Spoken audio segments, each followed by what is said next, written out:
네, 오늘은 물가에 심기운 푸른 나무 밑에서 천국에 이르는 길을 살펴보고자 합니다. 오늘은 천국에 이르는 길 그 7번째입니다. 화평케 하는 자의 복에 대해서 살펴보겠습니다. 예수님은 마태복음 5장 9절에 화평케 하는 자는 복이 있나니 저희가 하나님의 아들이라 일컬음을 받을 것이요 라고 했습니다. 마음이 청결한 자는 그 다음 단계인 화평케 하는 자의 자리로 나아가야 됩니다. 이 둘 사이에는 논리적인 연속성이 있습니다. 화평케 되지 못하는 것, 화평케 되는 것의 그 반대는 다툼, 갈등, 원수 맺음, 폭력, 전쟁 이런 것이죠. 그것의 원인이 무엇입니까?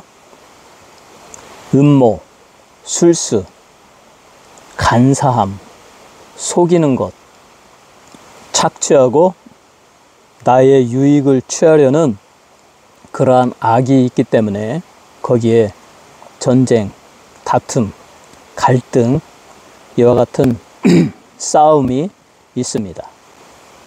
그러나 그것과 반대되게 우리의 마음을 활짝 열고 우리 주님이 말씀하신 청결한 자, 그 마음에 숨은 동기가 전혀 없고 간사함이나 거짓이 전혀 없이 깨끗한 마음으로 우리 주님의 성품을 본받고 하나님의 거룩하심을 본받아서 하나님의 사랑, 아가페의 사랑, 그러니까 상대방을 위하고 상대방이 행복하기를 원하는, 그래서 나를 희생하는 그와 같은 무조건적인 사랑의 마음에서 나오는 그와 같은 청결한 마음으로 대화에 임할 때, 어떤 계약에 임할 때 거기에는 다툼이 없습니다. 그 청결한 마음에 그 소유한 자의 사랑과 희생과 그의 그 권고를 받는 사람은 그저 행복할 따름인 것입니다.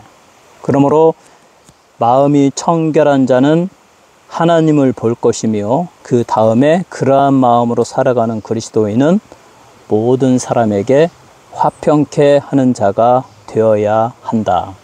언제나 순수한 마음으로 참된 평화를 만들기 위해서, 또 다른 사람의 행복을 창출하기 위해서 우리는 선한 마음으로, 깨끗한 마음으로 선을 행하고 그와 같은 대화에 임해야 된다라고 우리 주님은 말씀하고 있습니다.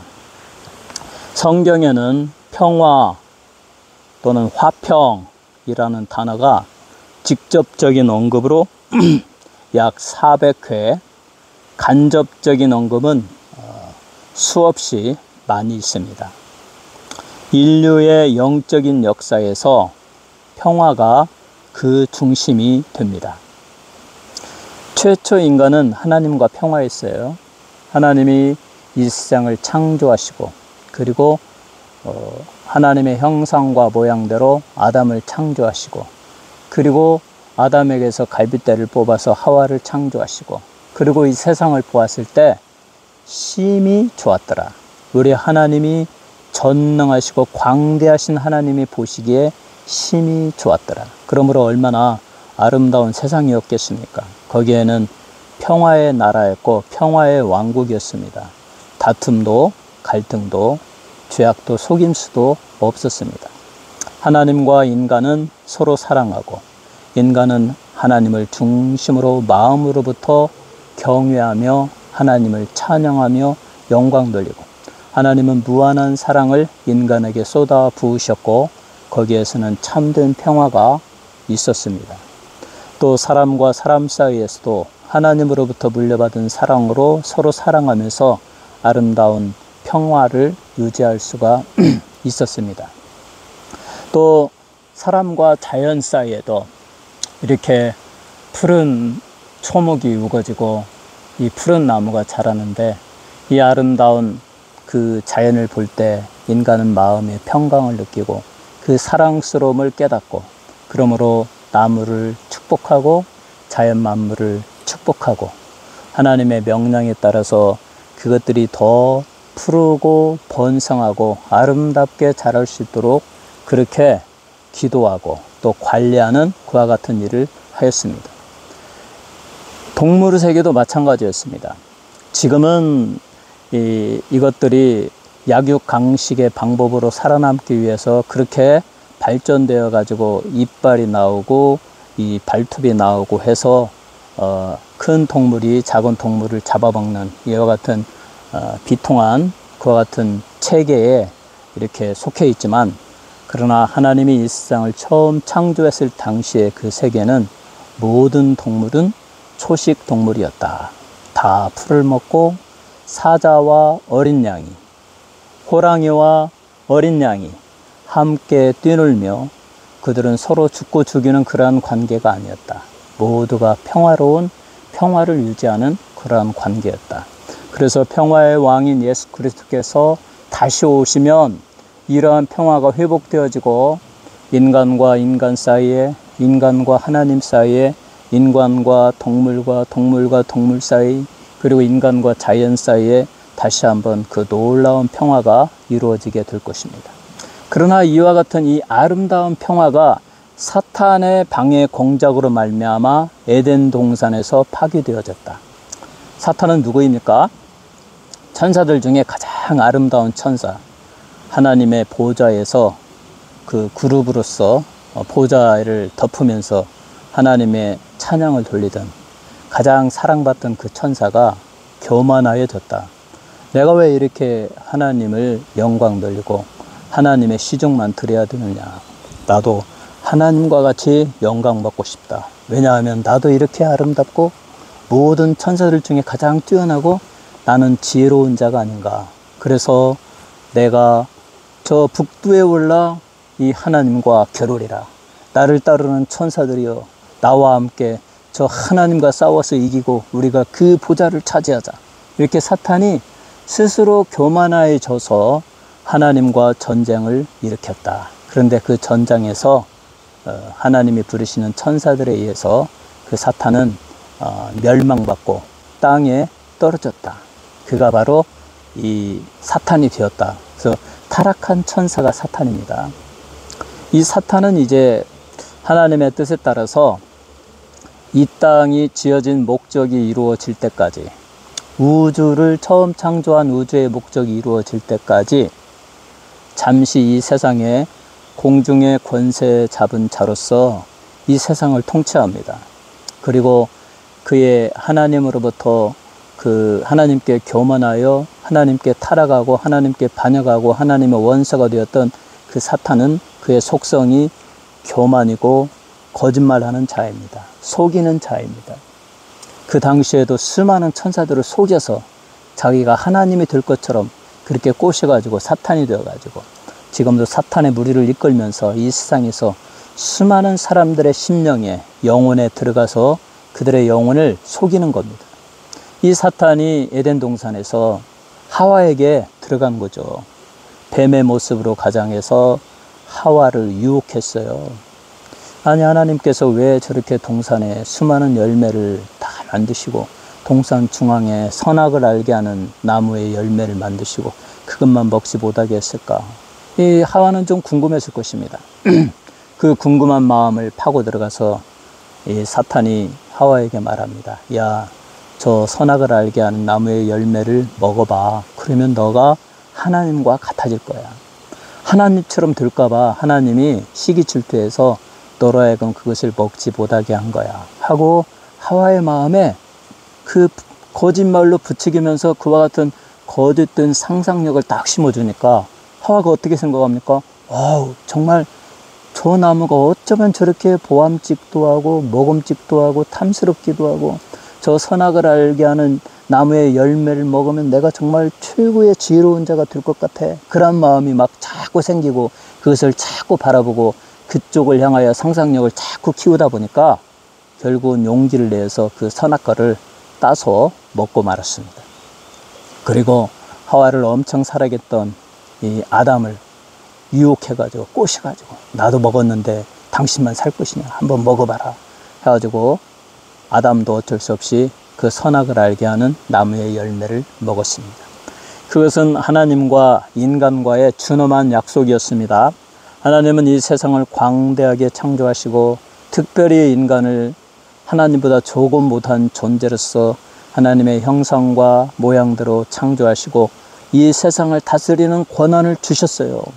하나님과 직접적으로 대화하고 교제하면서 사랑을 나누면서 하나님의 그 놀라운 영광을 함께 받으면서 이 세상을 통치하는 권한을 주셨는데, 그러면서 단 한 가지의 약속을 했어요.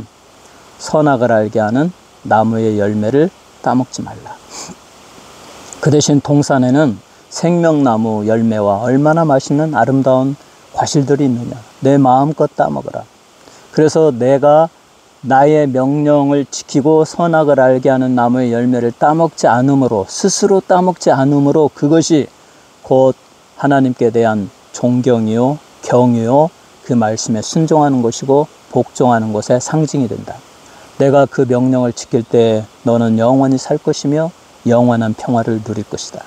그러나 선택은 너에게 있으니 네가 혹시라도 그 하나님의 명령을 어기고 선악을 알게 하는 나무의 열매를 따먹을진데 그때는 너는 반드시 죽을 것이다. 영적으로 죽고 하나님과 교제가 단절되어지고 더 이상 하나님과 평화를 유지할 수 없다. 이것이 하나님의 약속이었거든요. 그런데 불행히도 인간은 하나님의 약속을 어기고 그 사탄의 간교한 꼬임에 넘어가서 선악을 알게 하는 나무의 열매를 따먹었고, 그로 말미암아 영적인 죽음이 왔다. 영적인 눈이 닫혀져서 하나님을 이제 알지 못하게 되었고 하나님께로 갈 수 없게 되었다. 이 인간과 함께, 인간은 만물의 수장이므로 그 대표이므로 인간과 함께 자연도 타락했다. 그래서 지금 이 자연에 쓰나미가 일어나고 허리케인이 일어나고 태풍이 몰려오고 지진이 일어나고 화재가 일어나고 화산이 폭발하고 여기저기서 재해가 일어나고 온난화가 일어나고 이렇게 많은 그 재앙이 일어나고 있죠. 하나님이 원래 우리에게 주셨던 그 평화가 인간의 죄로 말미암아 깨어져 버렸기 때문입니다. 그래서 짐승들은 악하여지고 이제 서로를 물고 뜯으면서 강자가 약자를 잡아먹도록 그렇게 진화되어졌습니다.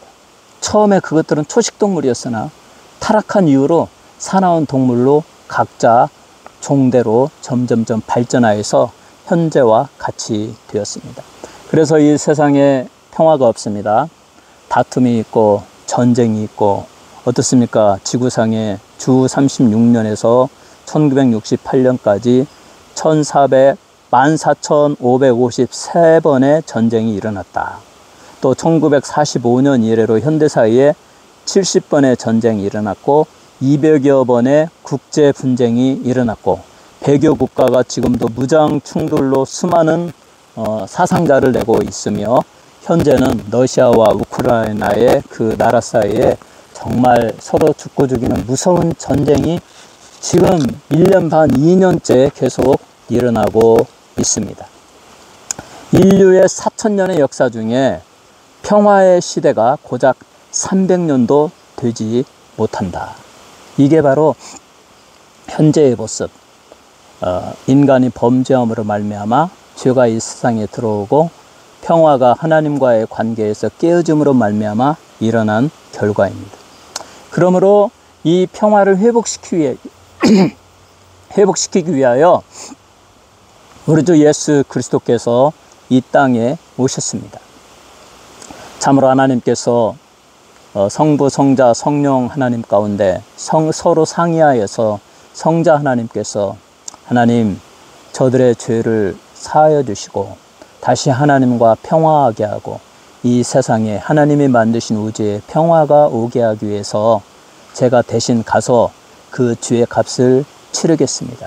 제가 인간이 되어서 인간의 모습으로 살면서 인간의 모든 죄를 짊어지고 그 죄에 합당한 고통을 당하고 속죄의 제사를 아버지께 드리겠사오니 아버지께서 저의 제사를 받아주시고 저의 그 속죄 제물의 그 고통을 우리 하나님께서 그 인간의 죄의 값으로 인정하시고 그래서 저들의 죄를 사하여 주시고 다시 한번 평화를 내려주시기 바랍니다.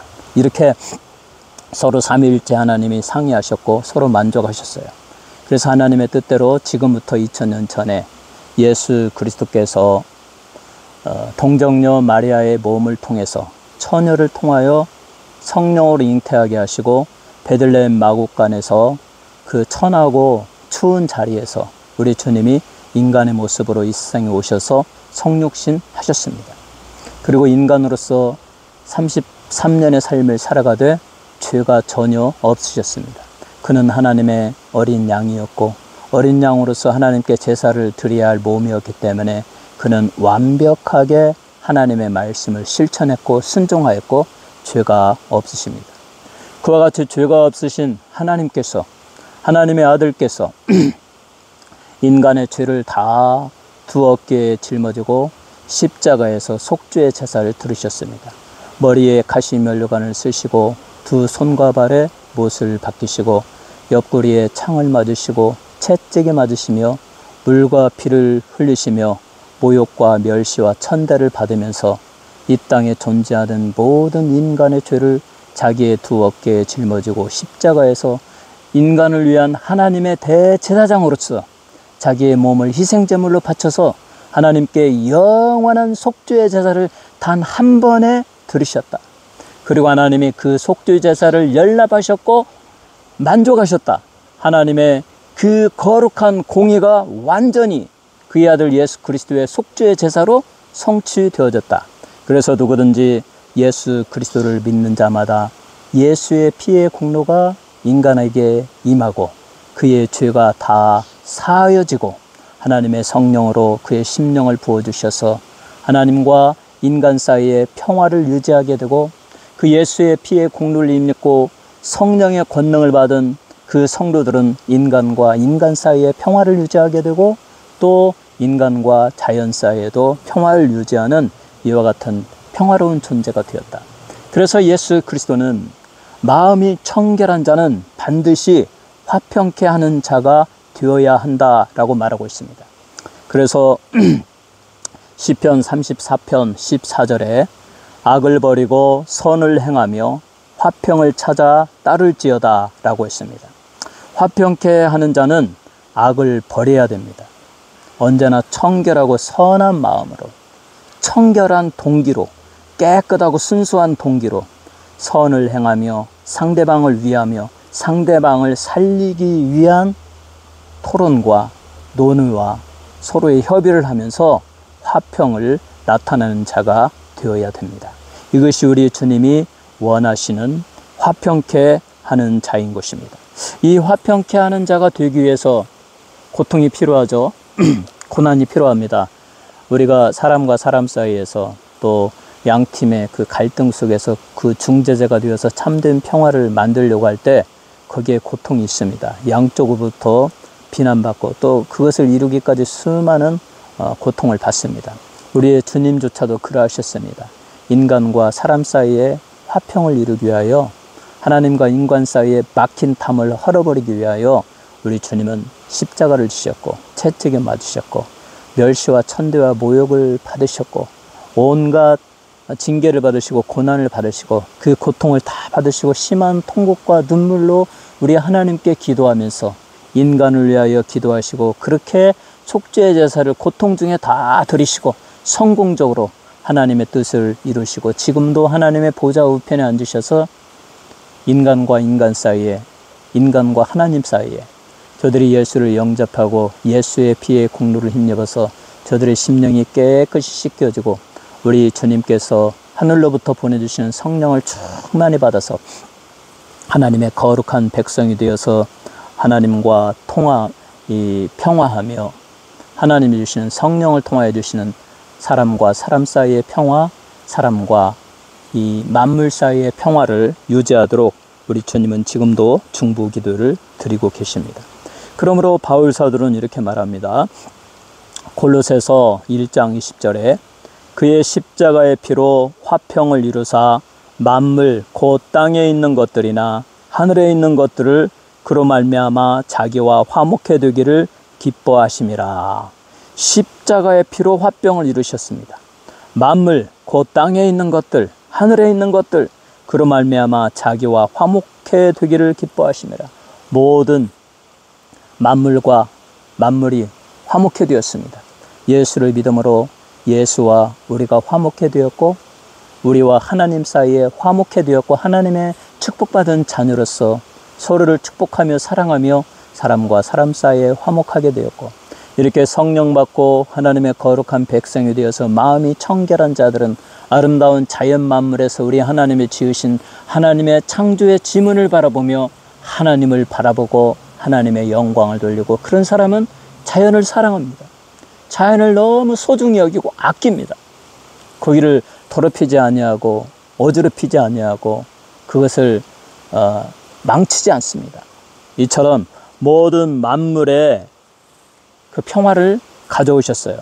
그러므로 이 마음이 청결한 자, 하나님을 보는 자들은 자연 만물에서 우리 하나님의 영광을 보고 거기에서 서로 화평하며 평화를 누리게 되는 것입니다. 이처럼 평화를 이루기 위해서는 고통이 있다. 우리 인간 사이의 평화를 이루기 위해서도 그래서 우리가 많이 참아야 된다. 많이 양보해야 된다. 이 베트남 전쟁 당시에 미군의 도움을 받던 그 베트남을 위해서 미군 장교가 그 베트남의 한 작은 마을에 네이팜 그 폭탄을 터뜨리게 명령했습니다. 그래서 조종사가 그것을 싣고 와서 그 작은 마을에 그것을 터뜨리니까 그만 그 작은 마을이 완전히 불바다가 되었습니다. 다 죽었습니다. 그때 그 불바다 속에서 9살짜리 판티 킴 퍽이라는 어린 소녀가 온몸이 발가 벗겨진 채로 다 불에 타버렸으니까요. 옷도 다 타버리고 두 손을 벌리면서 왜냐하면 양쪽 팔이 불에 타니까 그걸 오므리지도 못해 너무 아파서 비명을 지르면서 뛰쳐나오는 것을, 뒤에는 막 폭탄이 터져가지고 온 마을이 불에 타는 모습이 있는 그 모습을 보면서 이 종군 기자가 그거를 찍었습니다. 카메라맨이 그걸 찍어가지고 미국의 언론에 그것을 대서특필함으로 말미암아 온 세계에 베트남 전쟁의 참화를 알리는 계기가 되었습니다. 그때 이 판티킴 퍽은 몸의 50% 이상이 3도 화상을 입었고 그럼에도 살아났습니다. 14개월 이상 사회 복귀를 위한 고통스러운 치료와 피부 이식을 받았고, 그리고 그에게 그 치료 이후에도 상처를 씻거나 옷을 입거나 또 이물질이 그 상처에 닿을 때마다 너무 고통스러워서 정신을 잃어버렸다고 합니다. 그렇게 고통스럽게 그 이후에 인생을 살아왔습니다. 그럼에도 하나님의 은혜로 그리스도인이 되었고 카나다에서 신학교에 다니고 그리고 결혼을 하게 되었습니다. 그의 피부는 다 타버린 피부는 땀구멍이 없어졌고 내분비선이 상실되어져서 그래서 아직도 고통을 느낀다고 합니다. 그렇게 고통스럽게 살아가는 이 판티킴 퍽에게 베트남 제양 군인의 날에 초청 인사로 와서 연설을 해줄 것을 부탁받았습니다. 그녀가 거기에 가서 꽃다발 하나를 내려놓고 그리고 다음과 같이 연설을 했습니다. 나는 육체적인 것, 감정적인 것 모두에서 수없이 고통당했습니다. 때때로 숨도 쉴 수 없었습니다. 그러나 하나님은 나의 생명을 구해주시고 믿음과 소망을 주셨습니다. 만일 폭탄을 떨어뜨린 조종사와 얼굴을 맞대고 말한다면 이렇게 말할 것입니다. 우리는 역사를 바꿀 수 없다. 그러나 우리는 현재와 미래를 위하여 평화를 증진하기 위한 선한 일들을 해야 한다. 나는 당신을 용서할 것입니다. 이렇게 말할 것입니다. 가장 큰 고통을 당한 자가 가장 큰 화평케 하는 자가 될 수 있습니다. 이 판티킴 퍽이 그렇게 고통을 당하고 정말 잊을 수 없는 상처를 가지고 있었지만 그가 그리스도 예수 안에서 하나님의 베풀어 주신 은혜를 생각하면서 그 조종사를 용서하는 마음을 가졌을 때 거기에는 서로 간에 평화가 일어나는 것입니다. 오늘날 우리의 삶에서 국가 간이나 사회의 일원이나 이웃이나 개인 간의 다툼, 분쟁, 그러한 곳에서 우리 주님이 말씀하신 대로 자기의 이익을 구하는 것 없이 악을 미워하고 선을 행하는 차원에서 화평케 하는 자, 그가 주님을 닮아가는 자이고, 그 화평케 하는 자는 복이 있나니 하나님의 아들이라 일컬음을 받게 될 것이라는 이 놀라운 축복을 받게 될 것입니다. 그러면 이 화평케 하는 자의 결과로서 하나님의 아들이라고 일컬음을 받는데, 이 하나님의 아들이라는 이름의 뜻은 무엇입니까? 이 하나님의 아들의 이름의 뜻에는 그 두 가지의 의미가 있습니다. 헬라어로 첫째는 테코논이라는 이름이 있습니다. 이것은 법적인 관계입니다. 하나님과 나와의 법적인 관계에서 믿음으로 하나님의 양자가 되었다.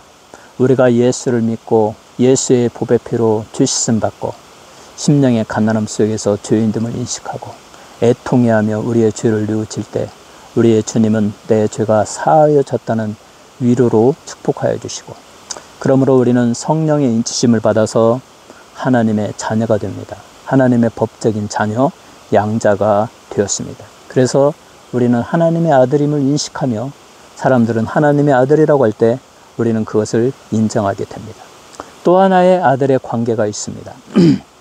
그것은 헬라어로 휘오스. 이 휘오스는 어린이와 그의 부모와의 관계, 아버지와 어린이와의 관계에서 오는 그 아버지의 귀한 품성, 속성, 존엄성, 명예를 물려받는 것을 말합니다.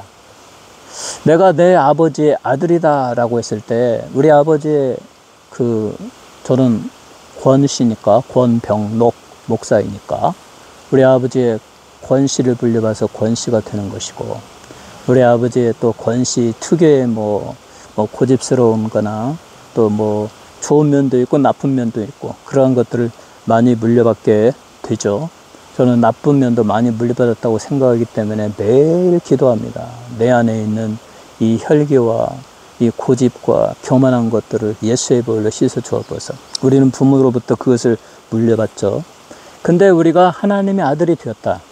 그 하나님은 성품이 거룩하시고 온유하시고 자비로우시고 노하기를 더디하시고 공의로우시고 지혜로우시고 온 우주 만물을 창조한 광대하시고 그와 같은 거룩한 하나님의 전능한 그런 성품들을 우리들도 물려받았다라는 것입니다. 이것이 휘오스의 의미입니다. 아버지와 아들과의 관계에서 우리가 하나님의 그 거룩한 속성들을 물려받아 가지고 그것을 우리가 화평케 하는 자가 되어서 우리의 삶에서 실천할 때 그 하나님의 거룩한 속성, 하나님적인 것들이 나타나므로 사람들이 경외스러움으로 여러분을 바라보면서 하나님의 아들들이라고 말한다라는 것이 이 의미인 겁니다. 그래서 예수 그리스도는 마태복음 5장 45절에 이렇게 말합니다.